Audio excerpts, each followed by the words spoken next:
worry in his blue eyes. A number of the men and women behind him, mainly low-blood and commoners, wore open frowns.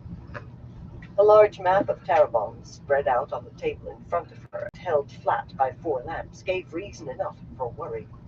Markers covered it, red wedges for Shanshan forces on the move, and red stars for forces holding in place, each supporting a small paper banner inked with their numbers and composition.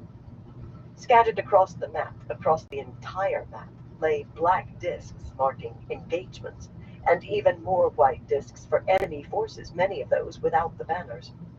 How could there be any enemies in Tarabon? It was as secure as... What happened? She demanded. Bracken began arriving with reports from Lieutenant General Turan about 3 hours ago. Galgun began in conversational tones, pointedly not making a report himself. He studied the map as he talked, never glancing in her direction. They aren't complete. Each new one adds to the lists, and I expect that won't change for a while, but what I've seen runs this way. Since dawn yesterday, 7 major supply camps overrun and burned, along with more than 24 smaller camps. 20 supply trains attacked, the wagons and their contents put to the torch.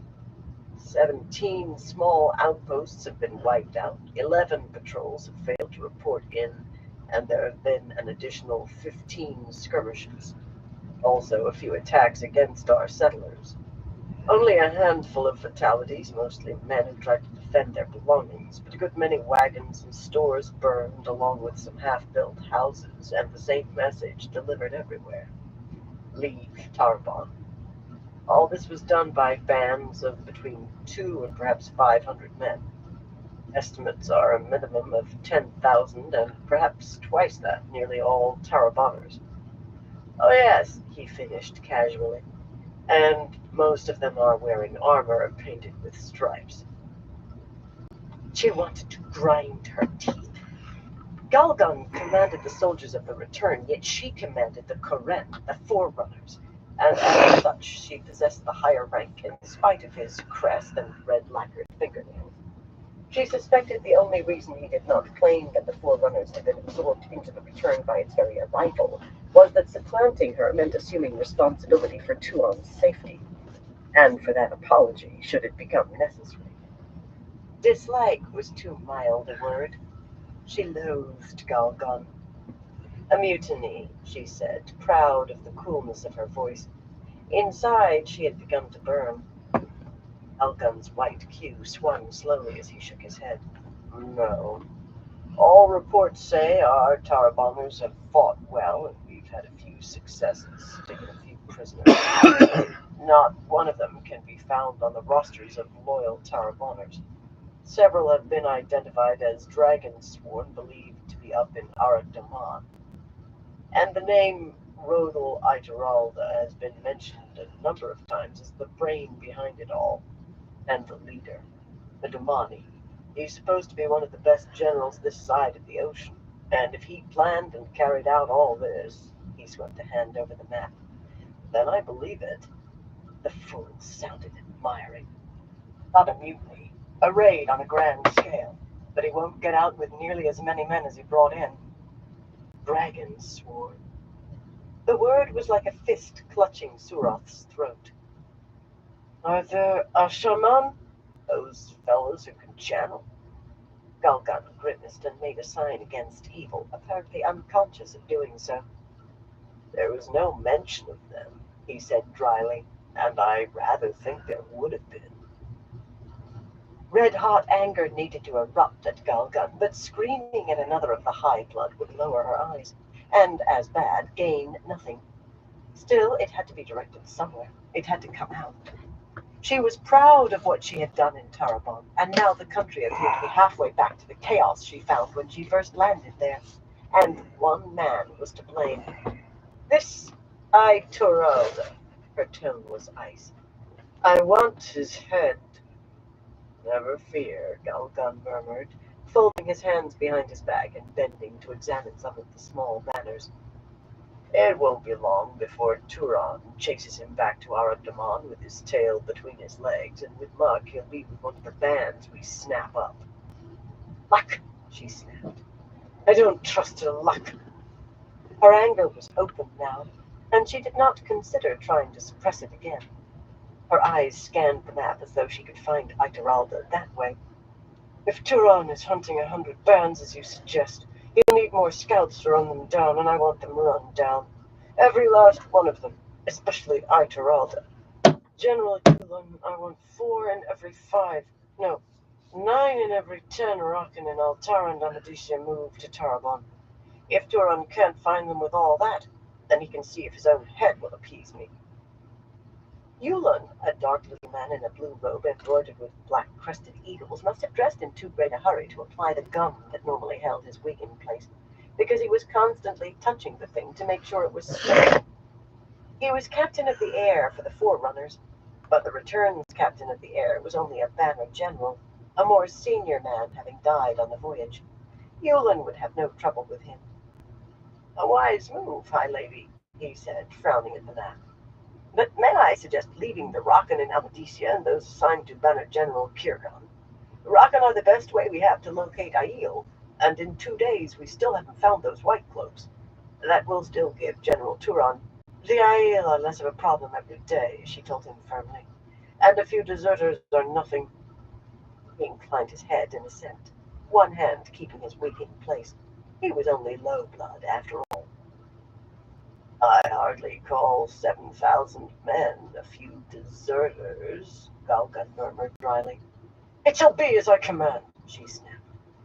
Curse those so-called children of the light. She still had not decided whether to make Asunawa and the few thousand who had remained Dakovail. They had remained, yet how long before they offered betrayal too? And Asunawa seemed to hate Damani of all things. The man was unbalanced. Galgun shrugged, utterly unperturbed. A red lacquered fingernail traced lines on the map as though he were planning movements of soldiers. So long as you don't want the Torakan too, I raise no objections. That plan must go forward. Altara is falling into our hands with barely a struggle. I'm not ready to move on Ilion yet, and we need to pacify Tarabon again quickly. The people will turn against us if we can't give them safety. Suroth began to regret letting her anger show. He would raise no objections? He was not ready for Ilion yet? He was all but saying that he did not have to follow her orders, only not openly, not so he had to take her responsibility along with her authority. I expect this message to be sent to Turon, General Galgan. Her voice was steady, kept so by will alone. He is to send me Rodel Ituralda's head if he has to hound the man across Aradamon and into the Blight. And if he fails to send me that head, I will take his. Galgun's mouth tightened briefly, and he frowned down at the map. Turon sometimes needs a fire lit under him, he muttered. And Aradamon has always been next for him. Very well. Your message will be sent, Suroth. She could stay no longer in the same room with him. Without a word, she left. Had she spoken, she would have screamed. She stalked all the way back to her rooms without bothering to mask her fury. The Death Watch guards took no notice, of course. They might as well have been carved of stone, which made her slam the anteroom door behind her with a crash.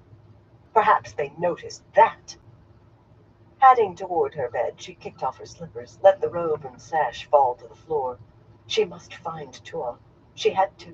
If only she could puzzle out Tuon's target, puzzle out where she was. If only... Suddenly the walls of her bedchamber, the ceiling, even the floor began to glow with a silvery light. Those surfaces seemed to have become light. Gaping in shock, she turned slowly, staring at the box of light that surrounded her, and found herself looking at a woman made of roiling flames, clothed in roiling flames. Alman Daragal was on his feet, awaiting his owner's command to attack. I am Semirag, the woman of fire said in a voice like a tolling funeral gong. Belly, Alman Daragal. That command, taught as a child because it amused her to have the Lopar prostrate himself before her, ended with a grunt because she obeyed it herself, even as she gave it. Kissing the red and green patterned carpet, she said, "I live to serve and obey, great mistress." There was no doubt in her mind that this woman was who she said. Who would dare claim that name falsely, or could appear as living fire? "I think you would also like to rule." The tolling gong sounded faintly amused, but then it hardened. "Look at me. I dislike the way you Shanshan avoid meeting my eyes. It makes me believe you are hiding something. You don't want to try hiding anything from me, Suroth." "Of course not, great mistress," Suroth said, pushing herself up to sit on her heels. "Never, great mistress."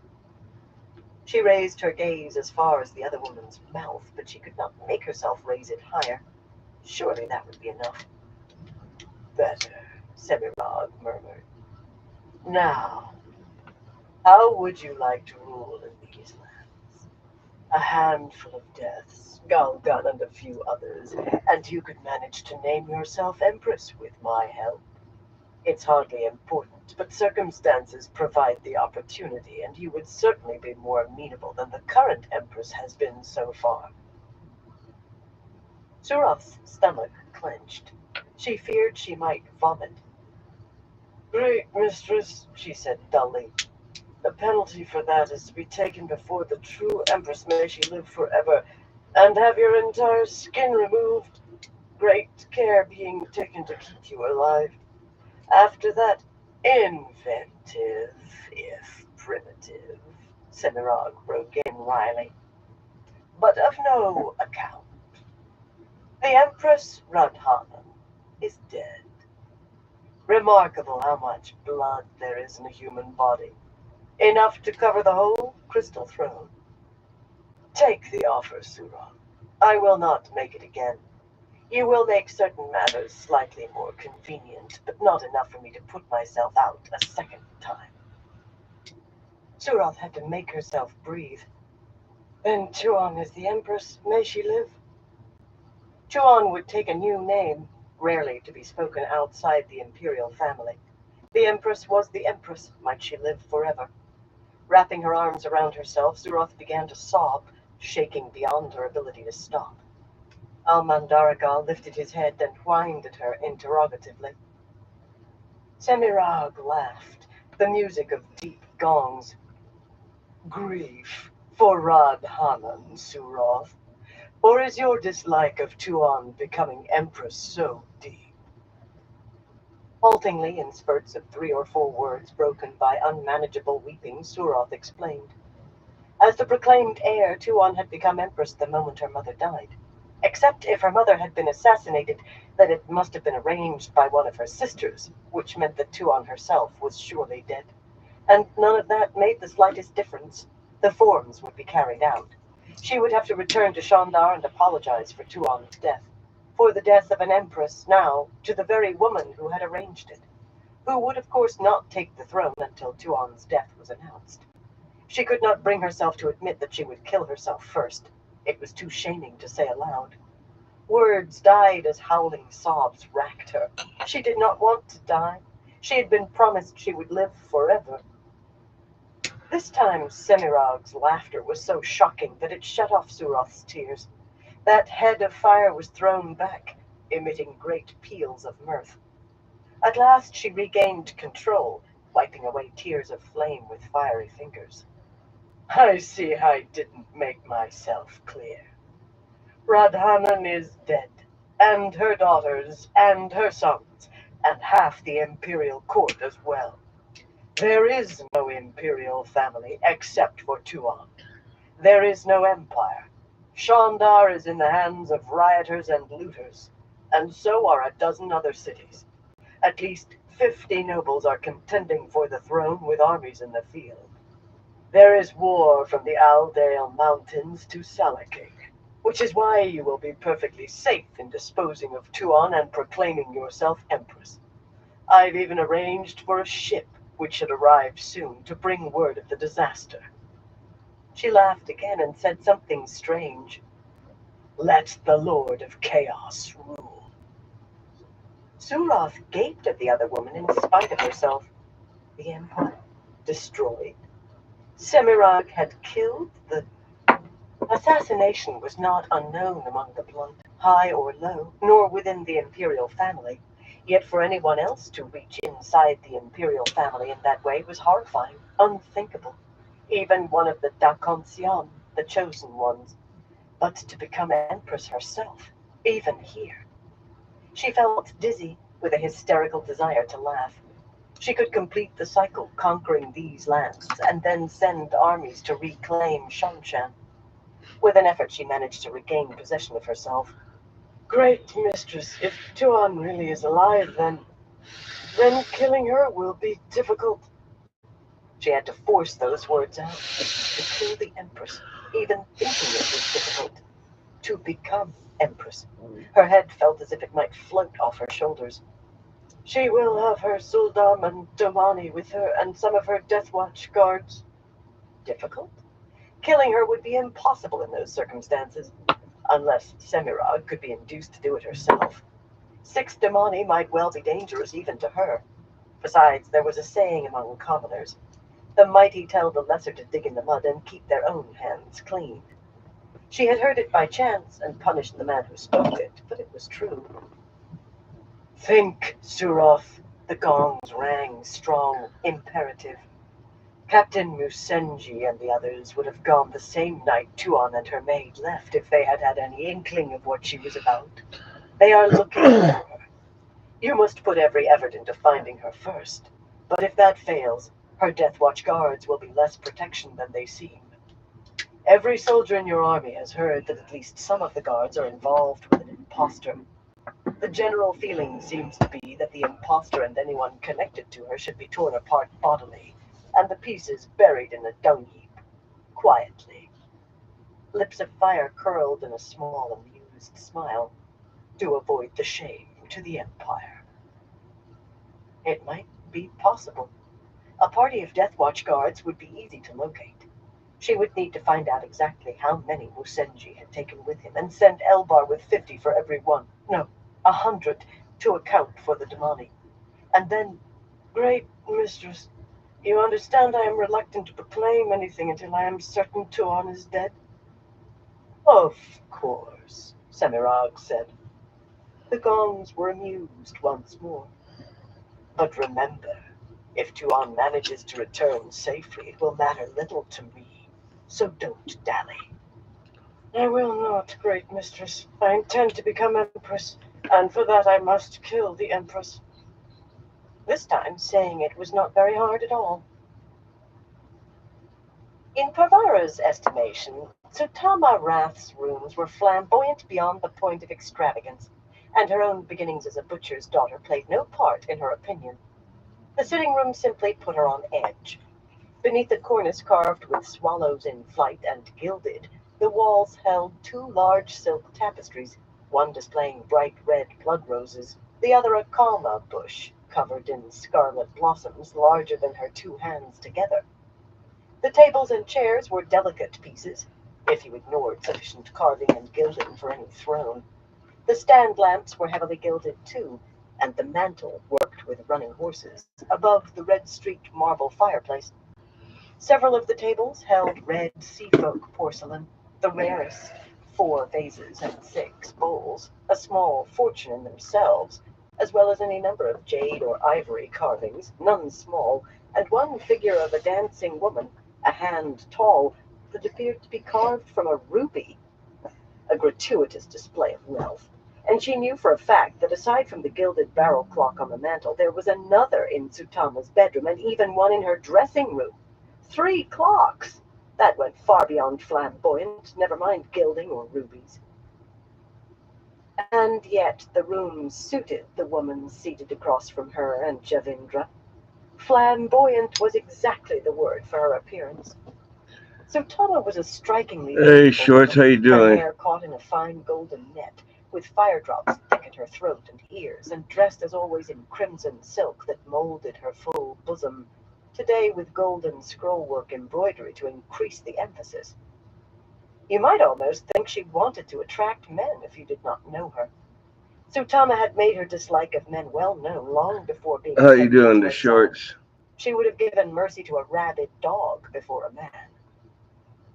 Back then she had been hammer hard, yet many had thought her a broken reed when she returned to the tower. For a while they had. Then everyone who spent any time near her realized that those shifting eyes were far from nervous. Exile had changed her, only not towards softness. Those eyes belonged on a hunting cat, searching for enemies or prey. Hell yeah. The rest of Best Tsutama's time to face was not so to much relax and certain as dab. it was still an unreadable mask. Can't complain, man. Unless you pushed her to open anger, at least. Even then, her voice would remain as calm as smooth ice, though an unnerving combination. I heard Just trying disturbing to get some rumors new this morning glasses. about the Mine are Battle all, of Dumai's Wells, I don't she know if said you can see abruptly. them there or not, but Bloody disturbing. She had they're the habits now of long scratched up pretty silences, bad. no small talk, and sudden unexpected statements. Exile had coarsened her language, too. The isolated farm she had been confined to must have been vivid, including that 3 of the dead sisters were from our Aja, mother's milk in a cup, all delivered in the most even tones, but her eyes stabbed at them accusingly. Pavara took that gaze in stride. Any direct look from Tsutama seemed accusing, and on edge or not, Pavara knew better than to let Alright. the highest see it. The woman's Guess I gotta tongue go was through like a falcon. a whole thing of getting a I whole can't see nother why eye Katerina appointment would because how disobey your old my orders to keep her knowledge prescription to is. herself. And you cannot believe Tarna is likely to put discredit on Elida. Not publicly, at any rate. Tarna guarded her feelings on Elida as carefully as a cat guarded a mouse hole. But sisters do get reports from their eyes and ears. We can't stop them learning what happened. I'm surprised it's taken this long. That's so, Javindra added, Thanks. smoothing her skirts. The angular woman wore no jewelry I aside also from a have diamond ring, and her dress was I guess unadorned it's a type of and dream red, catcher. It's a deep leather one near black. with the picture painted on it Sooner with or the later, fur that's wrapped what I'll around it. come out if we work till our fingers bleed. Her mouth was so tight, she seemed to be biting something. Yet she sounded almost satisfied. Odd that. She was Elida's lapdog. Tsutama's stare focused All on my her, other and after a stuff. moment a flush grew on Javindra's cheeks.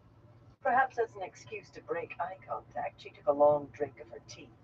From a cup of beaten gold worked with leopards and deer, of course, Tsutama being as she now was.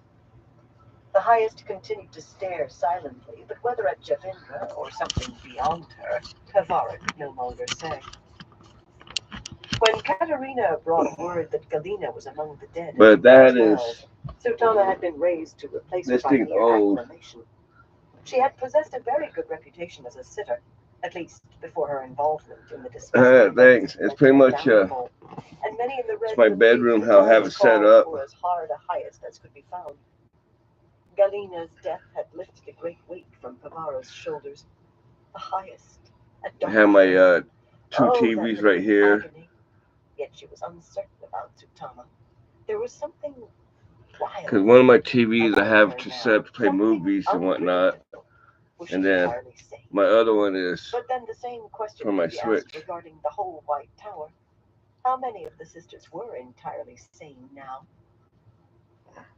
As if sensing her thoughts, Tsutama Yeah, but shifted that that undead Dreamcatcher gaze to one, her. that's It pretty did not old. make Pavara color or start, as it did so many besides Javindra. But she did find I got herself that wishing from Pavara my were there, mom. just to give the highest a third sitter to stare at, just to share them out. She wished she knew where the woman had gone and why, with a rebel army camped outside Tarvan. Because even right here, there's Over a week ago, Juhara had like a simply little taken room ship or without a a little word to space anyone, so cubby far as hole. Pavara was aware, and no one seemed to know whether she had gone north or south. These days, Pavara was suspicious of everyone and nearly everything. Did you call us here because of something in that letter, highest? She said at last. She met that unsettling stare levelly, yet she was beginning to want a long pull from her own ornate cup. Yeah, we can see my dogs are on the spoiled side. Deliberately, she rested the cup on the narrow arm of her chair. The other woman's gaze made her feel as though spiders were There's crawling on Snoopy. Snoopy. After a very See, that's long Snoopy. moment, Sutama's eyes dropped to the folded letter in her lap. And Only then her that's the hand old held man it right from there. rolling up into a little Let's see. cylinder. It was on the very thin paper used for messages sent by pigeon, and the small ink letters, clearly visible through the page, appeared to cover it densely. This is from Sashal Anderley, she said, bringing away This one right here is his name's and a Tuffy. grunt that might have been anything from Javindra. Poor Sashal. Sutama continued without any outward sign of sympathy, though. The bloody woman believes Galina escaped because it is addressed to her. Much of what she writes merely confirms what we already know from other sources, including Tobane. But without naming them, she bloody well says that she is in charge of most of the sisters. Yeah, but the little one, Tuffy, I got him from my aunt because she couldn't deal with him no more. But he turned 16 last month. And the bigger one, that's mine. I actually got him from the local pound or shelter. And I've had him, I think, like 6 years now. Even thinking of it was like eating rotten. And that's pretty much where they sleep, Most of her words had right been next to me. laying the whole blame for events at Elida's feet, however indirectly. Sutama's eyes flickered toward Javindra like dagger thrusts, but she went on without pausing. Sashal recounts Tobane's bloody visit to Karian with the other sisters in the flaming Ashaman, though she clearly doesn't know about the bloody bonding. She found it all very strange, sisters mingling with Ashaman on tense yet often friendly terms. Blood and bloody ashes. That is how she puts it, burn me. Sutama's tone, suitable for discussing the price of lace, in strong contrast to the intensity of her eyes and her language, gave no hint of what she felt on the subject. Sashal says that when they left, they took flaming warders belonging to sisters she believes are in the boy. So yeah, the little white bloody one, certain they were Tuffy. looking for him and likely He's had found him by now. She has no idea why. He's a But she Shih Tzu. confirms what Tovane claimed concerning And then Rogaine. the bigger one, Apparently, the Snoopy, bloody man is no longer gentle. he's Impossible. healer and a shepherd mix. Sutama disliked having her statements challenged. Pavara kept her opinions to herself and sipped from her own cup. So far, there seemed nothing in the letter worthy of discussion except how Sashal could be in charge of anything, and she would rather think of anything other than Sashal's fate. The tea tasted of blueberries. How had Sutama obtained blueberries this early in the spring? Perhaps they had been dried. I will read the rest to you, Sutama said, unfolding the page and scanning almost to the bottom before beginning. They're happy. At least I think they are. Detailed. What was the highest not sharing? So many suspicions. I have been so They might be on the without cat spoiled communicating side, because but I could not work out how to say what I must. it's okay. But now I see that simply telling the facts is the only way. Along with a number of other sisters, who I will leave to decide for themselves whether to reveal what I am about to, I have sworn an oath of fealty to the Dragon Reborn, which is to last until Tarmangaiden has been fought. Javindra gasped loudly, her eyes popping, but Pavara merely whispered, Taviran. It must be that. Taviran had always been her explanation for most of these Right. rumors out of Karian. Sutama read on, right over them. What I do for the good of the Red Aja and the good of the Tower. Should you disagree, I will surrender myself for your discipline, after Tarmangaiden. As you may have heard, Ergine, Fatamed, Ronarla, Vivanios, and I were all stilled when the Dragon Reborn escaped at Dumai's Wells. We have been healed, however, by a man named Damer Flynn, one of the Ashaman, and we all seem to be restored fully. Unlikely as this seems, I swear beneath the light and by my hope of salvation and rebirth that it is true. I look forward to my eventual return to the Tower, where I will retake the 3 oaths to reaffirm my dedication to my Aja and to the Tower.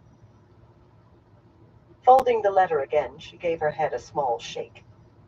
There's more, but it's all more bloody pleading that what she's doing is for the Aja and the Tower.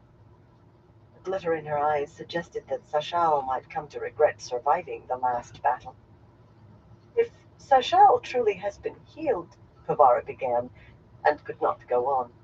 She wet her lips with tea, then raised the cup again and took a mouthful.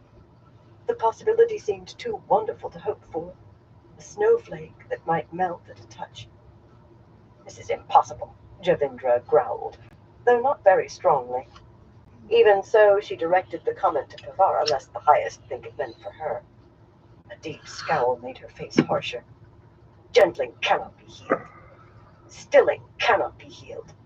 Sheep will fly first. Oh, yeah. Sashal must be. You have a good one. Definitely appreciate you stopping by. Might be mistaken, Sutama said. And definitely stay safe out there. Though if she is, I can't see why these flaming Ashaman would let Logain be one of them, much less command. But I hardly think Sashal could be bloody mistaken about herself. And she doesn't write like a woman having flaming delusions. Sometimes what is bloody impossible is only bloody impossible until the first woman does it. So, Stilling has been healed by a man. Those flaming Shanchen locusts are chaining every woman they find who can channel, apparently including a number of sisters. 12 days passed. Well, you know what happened as bloody well as I. The world has become a more dangerous place than at any time since the Trolloc Wars, perhaps since the breaking itself. Therefore, I've decided we will move forward with your scheme for these flaming Ashaman, Pavara. Distasteful and hazardous, yet burn me, there is no bloody choice. You and Javindra will arrange it together. Pavara winced. Not for the Shamshan. They were human, whatever strange Terangrial they possessed, and they would be defeated eventually. Mention of what the Forsaken had done 12 days ago brought a grimace, though, despite her efforts at keeping a smooth face. So much of the power wielded in one place could have been no one else. To the extent she could, she avoided thinking about that or what they might have been trying to accomplish, or worse, what they might have accomplished. A second wince came at hearing the proposal to bond Ashaman named as hers, but that had been inevitable from the moment she presented Tarna's suggestion to Tsutama, while holding her breath against the eruption she was sure would come. She had even used the argument of increasing the size of linked circles by including men against that monstrous display of the power. Surprisingly, there had been no eruption and small reaction of any kind. Tsutama merely said she would think on it, and insisted on having the relevant papers about men and circles delivered to her from the library. The third wince, the largest, was for having to work with Javindra, for being saddled with the job at all. She had more than enough on her plate at the moment, besides which, working with Javindra was always painful. The woman argued against anything put forward by anyone save herself. Nearly anything. Javindra had been vehemently against bonding Ashaman, horrified at the notion of Red Sisters bonding anyone almost as much as at bonding men who could channel.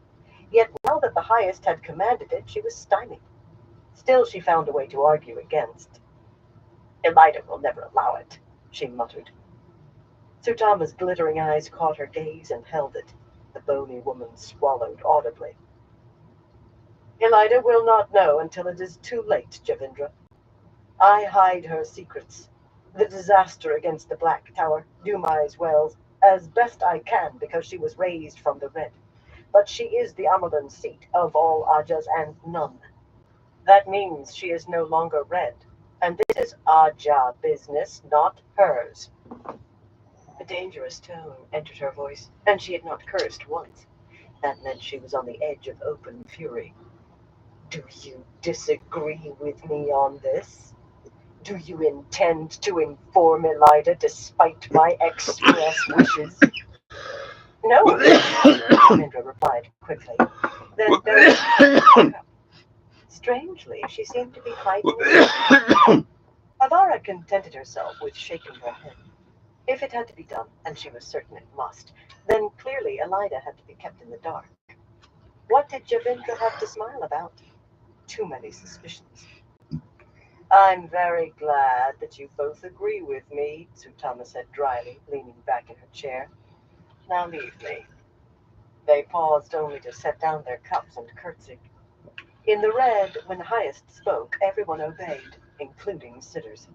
The sole exception by Ajah law was voting in the hall, though some women who held the title had managed to ensure that any vote near to their hearts went as they wished. Pavara was certain Tsukama intended to be one such. The struggle was going to be distinctly unpleasant.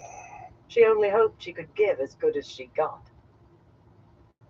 In the corridor outside, Javindra muttered something about correspondence and rushed off down the white floor tiles marked with the red flame of Tarbalan before Pavara could say a word. Not that she had intended to say anything, but surely as peaches were poisoned, the woman was going to drag her heels in this and leave the whole matter in her lap. Light, but this was the last thing she needed at the worst possible time. Pausing at her own rooms only long enough to gather her long-fringed shawl and check the hour, a quarter of an hour to noon, she was almost disappointed that her one clock agreed with Tsutama's. Clocks frequently did not. She left the red quarters and hurried deeper into the tower, down the areas below the quarters. The wide hallways were well lighted with mirrored stand lamps, but almost empty of people, which made them seem cavernous, and the frieze-banded white walls stark. The occasional rippling of a bright tapestry in a draught had an eerie feel, as though the silk or wool had taken on life.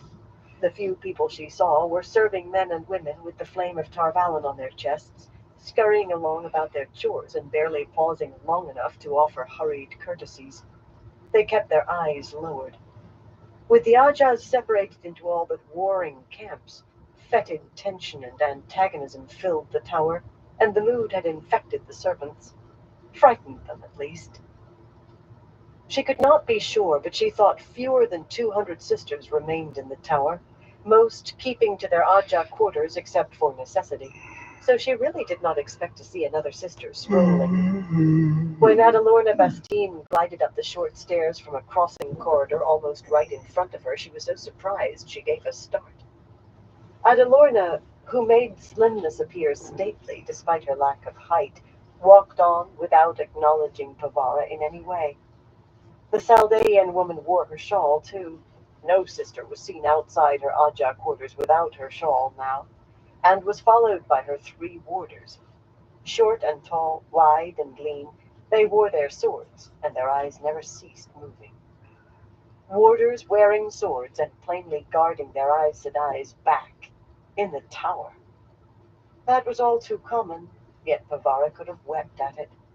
Only there were too many reasons for weeping to settle on one. Instead, she set about solving what she could. Tsutama could command Reds to bond Ashaman, command them not to go running to Elida, but it seemed best to begin with sisters who might be willing to entertain the notion without being ordered, especially with rumors spreading of 3 Red sisters dead at Ashaman hands. Tarna Fair had already entertained it, so a very private conversation with her was in order. She might know others of a like mind. The greatest difficulty would be approaching the Ashaman with the idea. They were very unlikely to agree just because they themselves had already bonded 51 sisters. Light of the world! 51! Broaching the subject would require a sister who possessed diplomacy and a way with words. And iron nerve. She was still mulling over names when she saw the woman she had come to meet, already at the appointed place, apparently studying a tall tapestry. Tiny and willowy and regal in her pale silver silk, with a slightly darker lace at her neck and wrists, Yukiri appeared thoroughly engrossed in the tapestry and quite at her ease. Pavara could only recall seeing her the slightest bit flustered on one occasion, and putting Talim to the question had been nerve-wracking for everyone there. Yukiri was alone, of course, though of late she had been heard to say she was thinking of taking a warder again. Doubtless that was equal parts the current times and their own present situation. Pavara could have done with a warder or 2 herself. "Is there any truth in this, or is it all the weaver's fancy?" she asked, joining the smaller woman. The tapestry showed a long-ago battle against Trollocs, or was purported to. Most such things were made long after the fact, and the weavers usually went by hearsay. This one was old enough to need the protection of a warding to keep it from falling apart. "I know as much about tapestries as a pig knows about blacksmithing, Pavara." For all her elegance, Yukiri seldom let long pass without revealing her country origins. The silvery gray fringe of her shawl swung as she gathered it around her. "You're late, so let's be brief. I feel like a hen being watched by a fox. Maris broke this morning, and I gave her the oath of obedience myself, but as with the others, her one other is out of the tower. With the rebels, I think." She fell silent as a pair of serving women approached up the hallway, carrying a large wicker laundry basket with neatly folded bed linens bulging from the top. Avara sighed. It had seemed so encouraging at the start, terrifying and nearly overwhelming, yet they had appeared to be making a good beginning.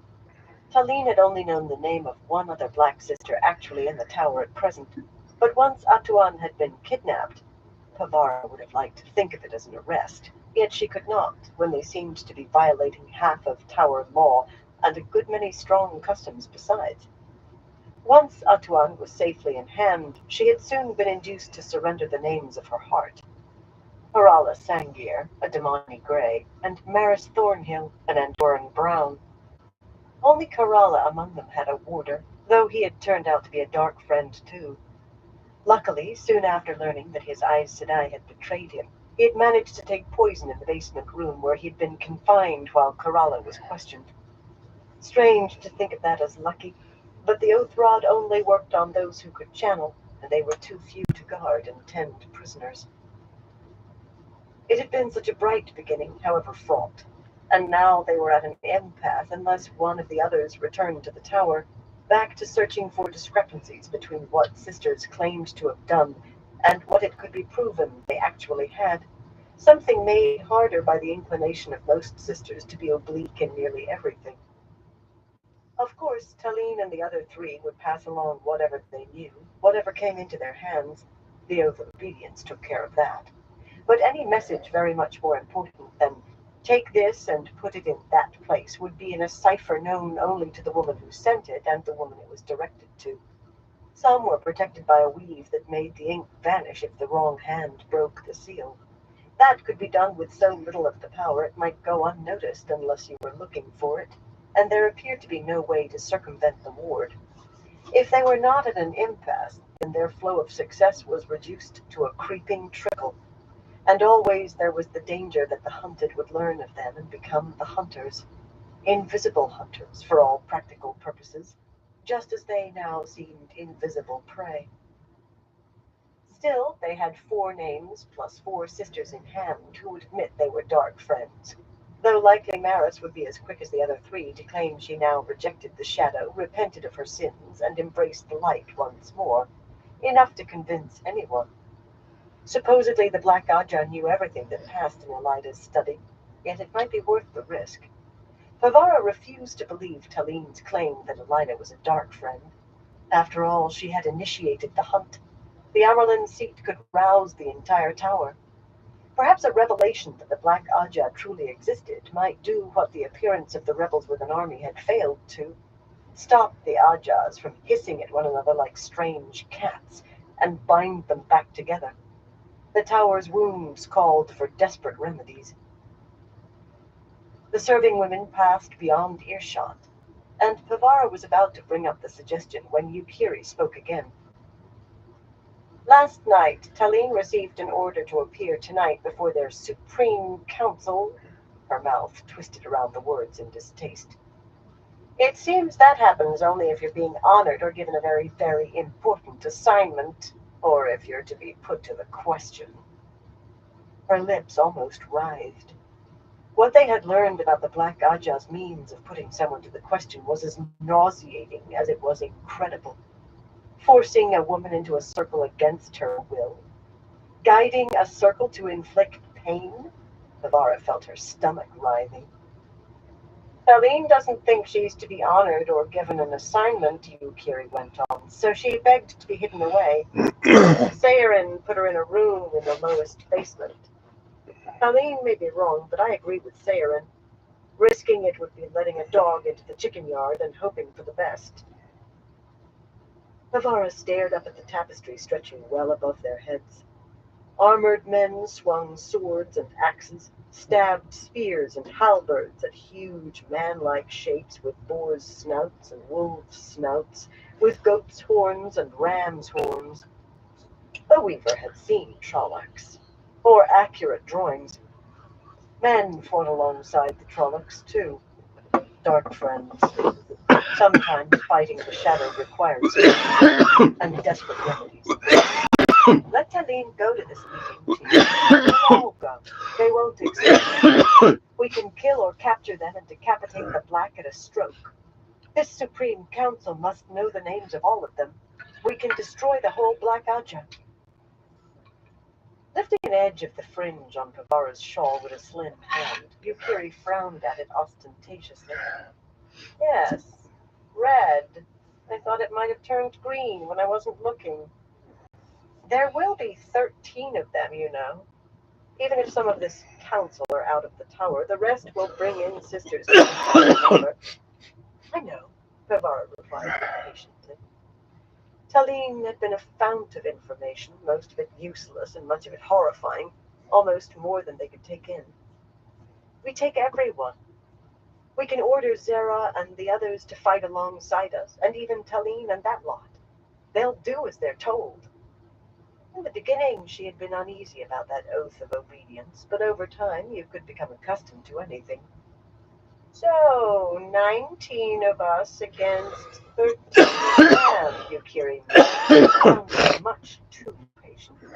Even the way she adjusted her shawl radiated patience. Plus, whoever they have watching to make sure their meeting isn't disturbed. Thieves are always the most careful of their purses. That had the irritating sound of an old saying. Best to call the numbers even at best, and probably favoring them. How many of us die in return for killing or capturing how many of them? More importantly, how many of them escape? Remember, they meet hooded. If just one escapes, then we won't know who she is, but she'll know us.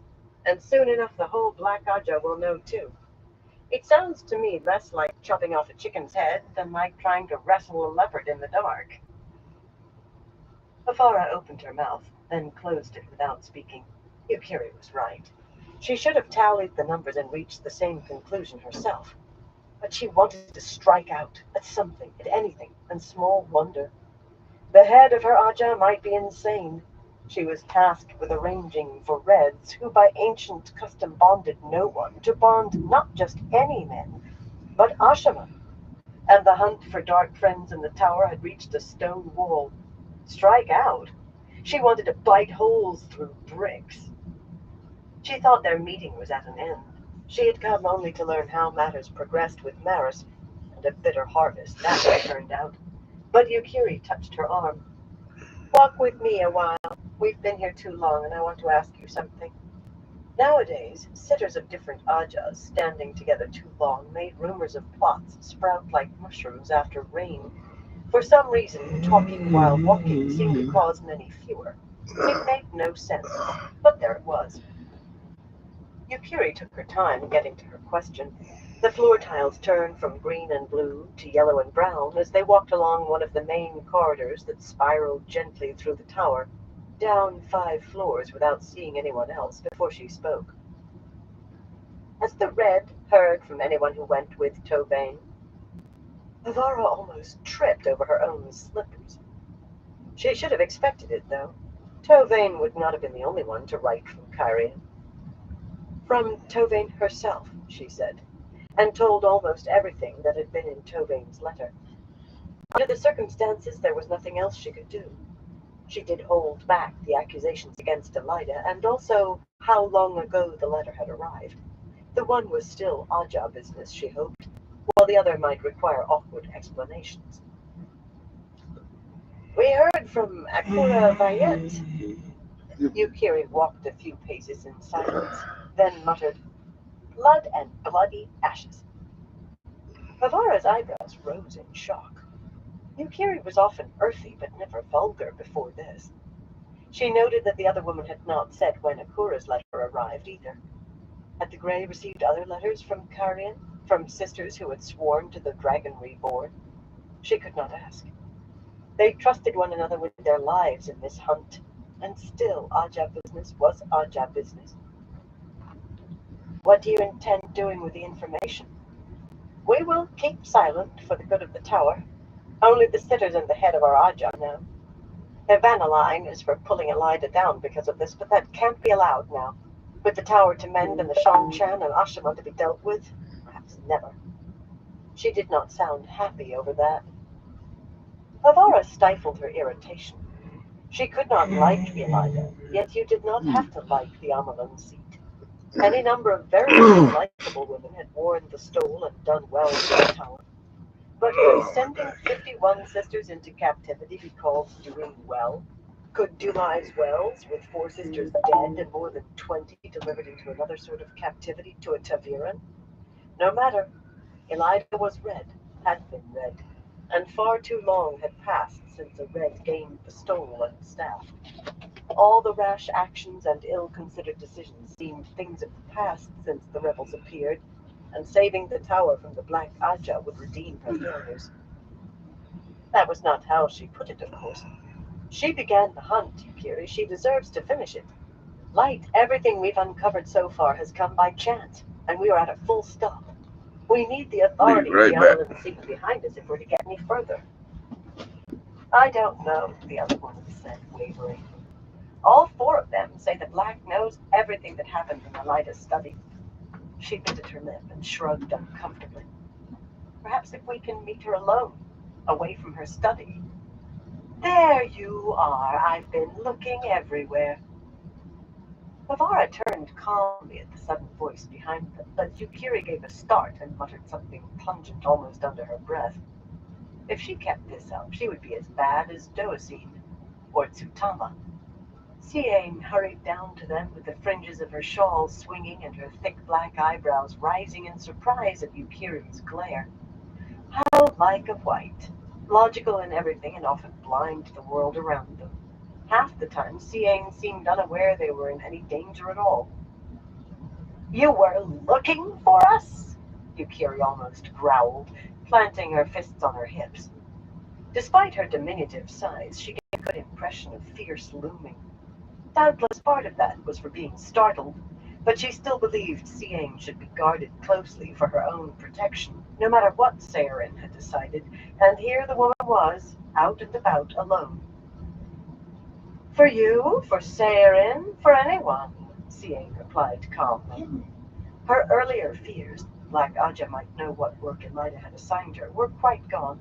Her blue eyes held warmth, yet otherwise she was back to being the prototypical white, a woman of icy serenity. I have urgent news, she said as though it were anything but. The lesser is this. This morning I saw a letter from Ayako Norsoni that arrived several days ago from Kyrian. She and Tovain and all the others have been captured by the Ashaman, and, tilting her head to one side, she studied them in turn. You aren't surprised in the slightest. Of course. You've seen letters, too. Well, there's nothing to be done about it now, anyway. Avara exchanged looks with Yukiri, then said, This is the less urgent, Siain? The white sitter's composure faded into worry, tightening her mouth and creasing the corners of her eyes. Her hands tightened into fists, gripping her shawl. For us, it is. I've just come from answering a summons to Elida. She wanted to know how I was getting on. Siain took a deep breath. With discovering proof that Alviarin entered a treasonous correspondence with the Dragon Reborn. Really, she was so circumspect in the beginning, so indirect, it's no wonder I misunderstood what she wanted. I think that fox is walking on my grave, Yukiri murmured. Avara nodded. The notion of approaching Elida had vanished like summer dew.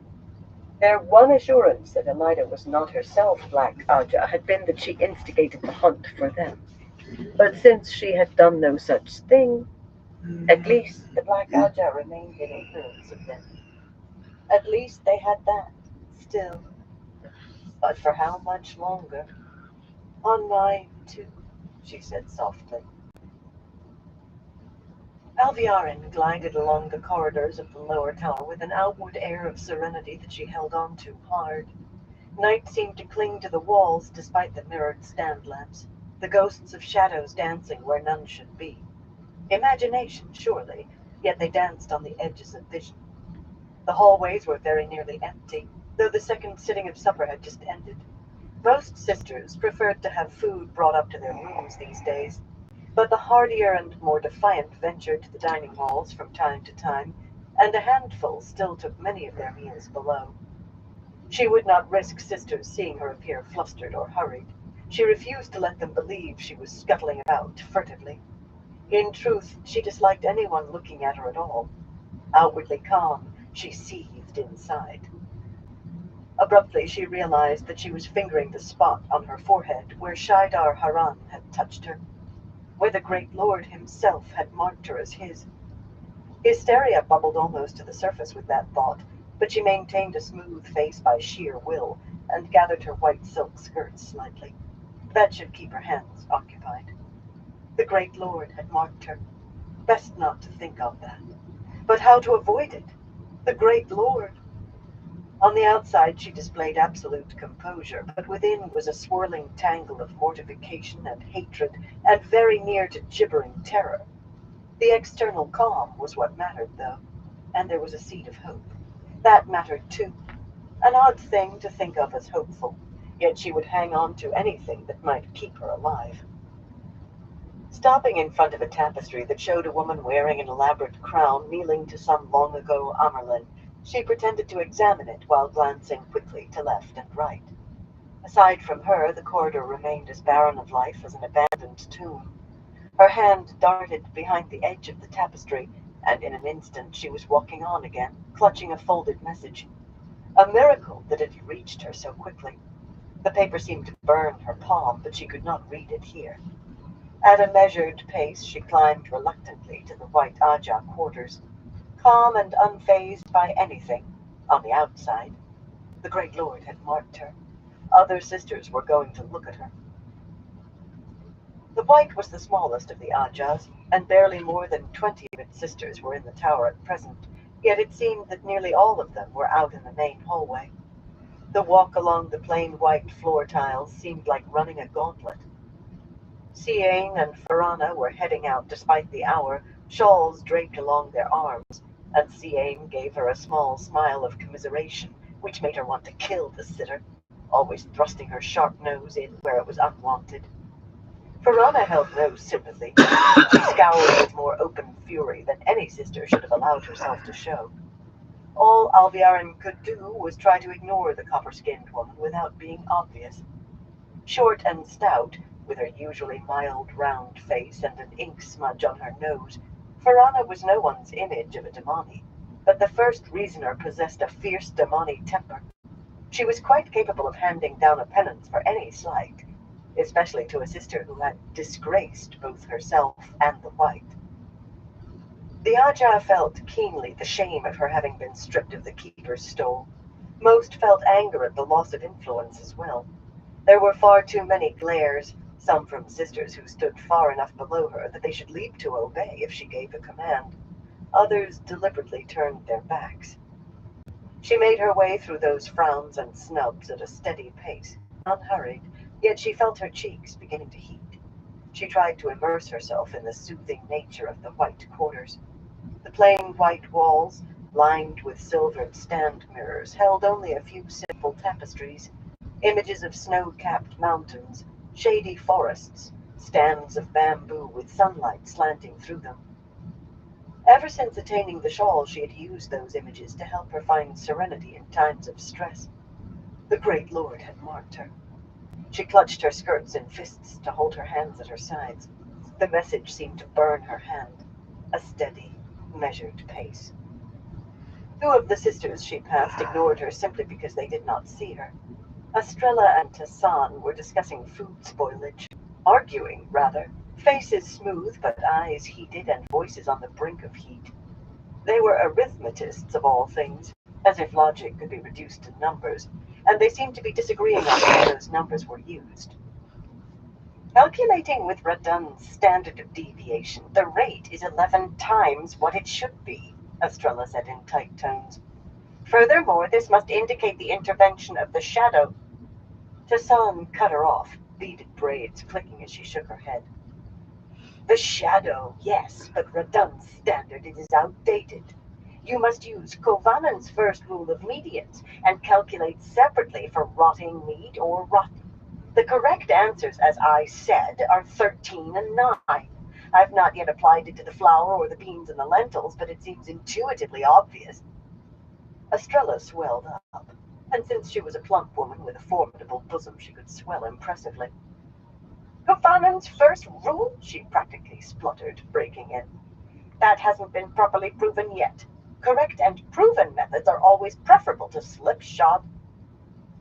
Alviarin very nearly smiled as she moved on.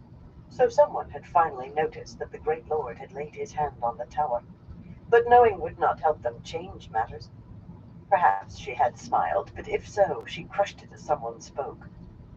You'd grimace too, Ramisa, if you were being strapped every morning before breakfast, Noreen said, much too loudly, and plainly meaning for Alviarin to hear. Ramisa, a tall, slender woman with silver bells sewn down the sleeves of her white embroidered dress, looked startled at being addressed, and likely she was. Noreen had few friends, perhaps none. She went on, cutting her eyes toward Alviarin to see whether she had noticed. It is irrational to call a penance private and pretend nothing is happening when the Amelin seat has imposed it.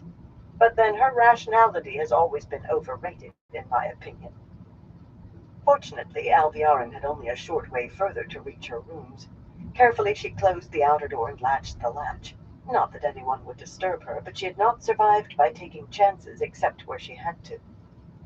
The lamps were lit, and a small fire burned on the white marble hearth against the cool of an early spring evening. At least the servants still performed their duties, but even the servants knew. Silent tears of humiliation began to stream down her cheeks. She wanted to kill Silviana, yet that would only mean a new mistress of novices laying the strap across her every morning until Elida relented. Except that Elida would never relent. Killing her would be more to the point, yet such killings had to be carefully rationed. Too many unexpected deaths would cause questions, perhaps dangerous questions. Still, she had done what she could against Elida. Katarina's news of this battle was spreading through the Black Aja and beyond it already. She had overheard sisters who were not black talking of Dumai's wells in detail, and if the details had grown in the telling, so much the better. Soon the news from the Black Tower would have diffused through the White Tower too, likely expanding in the same way. A pity that neither would be sufficient to see Elida disgraced and deposed, with those cursed rebels practically on the bridges. Yet Dumai's wells and the disaster in Andor hanging over her head would keep her from undoing what Alviarin had done. Break the White Tower from within, she had been ordered. Plant discord and chaos in every corner of the tower. Part of her had felt pain at that command. A part of her still did. Yet her greater loyalty was to the great lord. Elida herself had made the first break in the tower, but she had shattered half of it past mending. Abruptly, she realized that she was touching her forehead again and snatched her hand down. There was no mark there, nothing to feel or see. Every time she glanced into a mirror, she checked in spite of herself. And yet, sometimes she thought people were looking at her forehead, seeing something that escaped her own eyes. That was impossible, irrational, yet the thought crept in no matter how often she chased it away. Dashing tears from her face with the hand holding the message from the tapestry, she pulled the other two she had retrieved out of her belt pouch and went to the writing table standing against the wall. It was a plain table and unadorned like all of her furnishings, some of which she suspected might be of indifferent workmanship. A trivial matter. So long as furniture did what it was supposed to do, nothing more mattered. Dropping the 3 messages on the table beside a small, beaten copper bowl, she produced a key from her pouch, unlocked a brass-banded chest sitting on the floor beside the table, and sorted through the small leather-bound books inside until she found the 3 she needed, each protected so that the ink on the pages would vanish if any hand but hers touched them. There were far too many ciphers in use for her to keep them in memory. Losing these books would be a painful trial, replacing them arduous, hence the stout chest and the lock. A very good lock. Good locks were not trivialities. Quickly she stripped off the thin strips of paper wrapping the message recovered from behind the tapestry, held them to a lamp flame, and dropped them into the bowl to burn.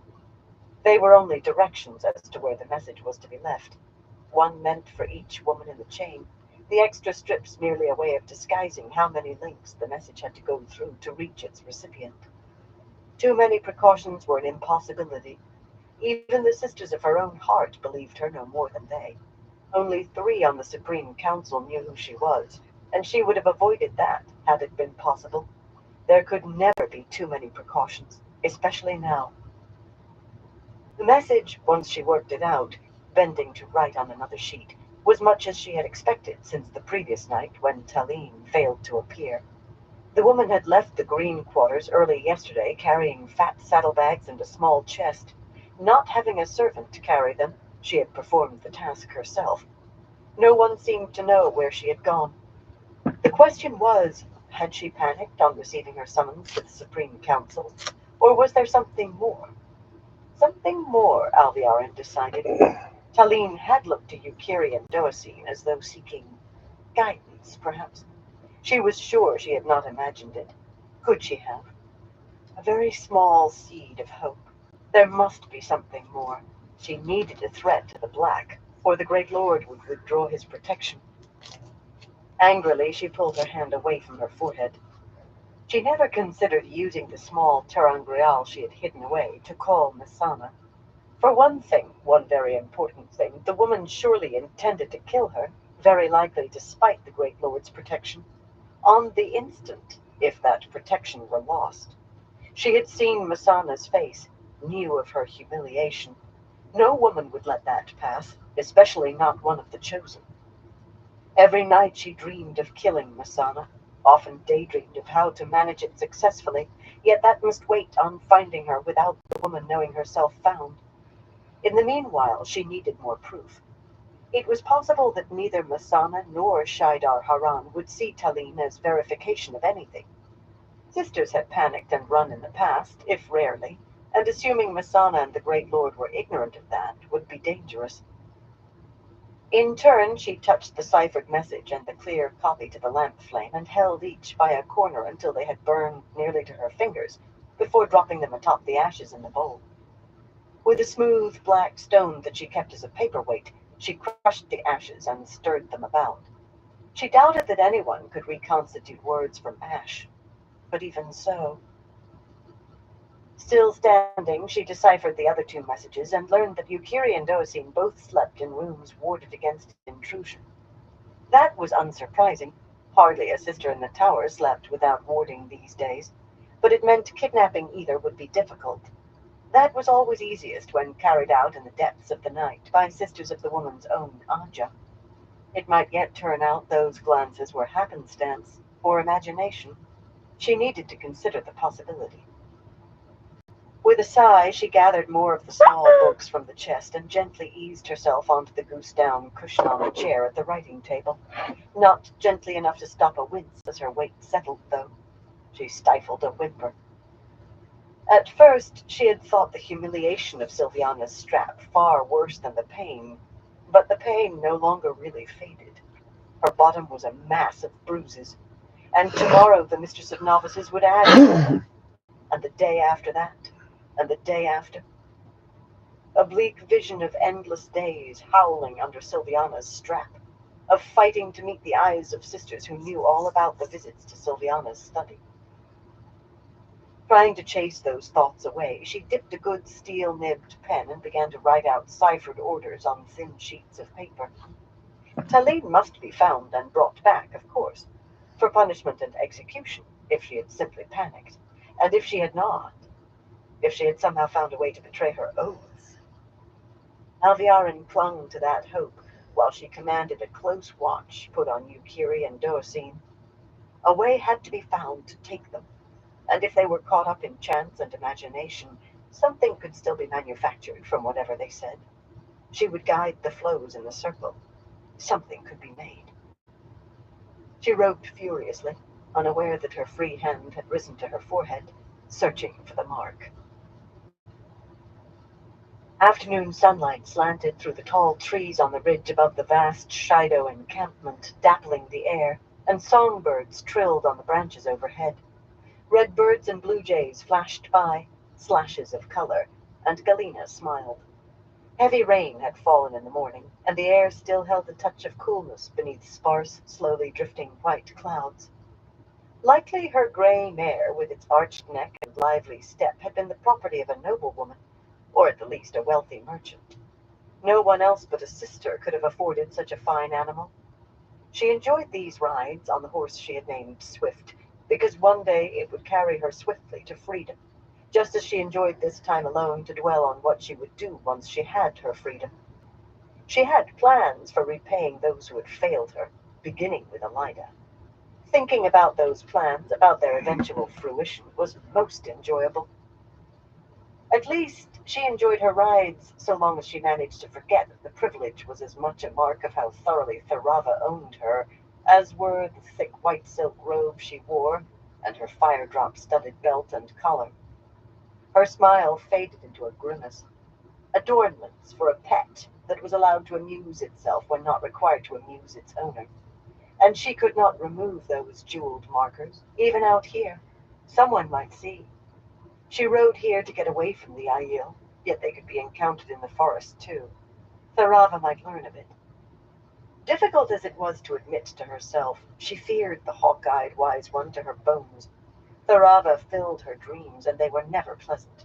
Often she woke, sweat-soaked and weeping. Waking from those nightmares was always a relief, whether or not she managed to get any sleep for the rest of the night. There was never any order against escape on these rides, an order she would have had to obey, and that lack produced its own bitterness. Tharava knew she would return, no matter how she was mistreated, in the hope that someday the Wise One might remove that cursed oath of obedience. She would be able to channel again, when and as she wished. Savannah sometimes made her channel to perform menial tasks, or just to demonstrate that she could command it, but that occurred so seldom that she hungered for even that chance to embrace Saidar. Tharava refused to let her so much as touch the power unless she begged and groveled, but then refused her permission to channel a thread. And she had groveled, abased herself completely, just to be granted that scrap. She realized that she was grinding her teeth, and forced herself to stop. Perhaps the oath rod in the tower could lift that oath from her as well as the nearly identical rod in Tharava's possession. Yet she could not be sure. The two were not identical. It was only a difference in marking. Yet what if that indicated that an oath sworn on one was particular to that rod? She dared not leave without Tharava's rod. The Wise One often left it lying in the open in her tent, but "You will never pick that up," she had said. Oh, Galena could touch that wrist-thick white rod, stroke its smooth surface. Yet however hard she strained, she could not make her hand close on it, not unless someone handed it to her. At least, she hoped that would not count as picking the thing up. It had to be so. Just the thought that it might not be filled her with bleakness. The yearning in her eyes when she gazed at the rod brought Tharava's rare smiles. "Does my little Lena want to be free of her oath?" she would say mockingly. "Then Lena must be a very good pet, because the only way I will consider freeing you is for you to convince me that you will remain my pet even then." A lifetime of being Tharava's plaything and the target for her temper? A surrogate to be beaten whenever Tharava raged against Savannah? Bleakness was not strong enough to describe her feelings on that. Horror was more like it. She feared she might go mad if that happened. And equally she feared there might be no escape into madness. Mood thoroughly soured, she shaded her eyes to check the height of the sun. Tharava had merely said that she would like her back before dark, and a good 2 hours of daylight remained. But she sighed with regret, and immediately turned Swift down slope through the trees toward the camp. The Wise One enjoyed finding ways to enforce obedience without direct commands. 1,000 ways to make her crawl. For safety, the woman's slightest suggestion must be taken as a command. Being a few minutes late brought punishments that made Galena cringe at the memories. Cringe and heel the mare to a faster pace through the trees. Tharava accepted no excuses. Abruptly, an Aiel man stepped out in front of her from behind a thick tree. A very tall man in Kadinsor, with his spears thrust through the harness that held his bow case on his back, and his veil hanging on his chest. Without speaking, he seized her bridle. For an instant she gaped at him, then drew herself up indignantly. "Fool!" she snapped. "You must know me by now. Release my horse, or Savannah and Tharava will take turns removing your skin." These Aiel usually showed little on their faces, yet she thought his green eyes widened slightly, and then she screamed as he seized the front of her robe in a huge fist and jerked her from the saddle. "Be silent, Gaishai," he said, but as though he cared nothing for whether she obeyed. At one time she would have had to, but once they realized that she obeyed an order from anyone, there had been too many who enjoyed sending her on foolish errands that kept her occupied when Tharava or Savannah wanted her.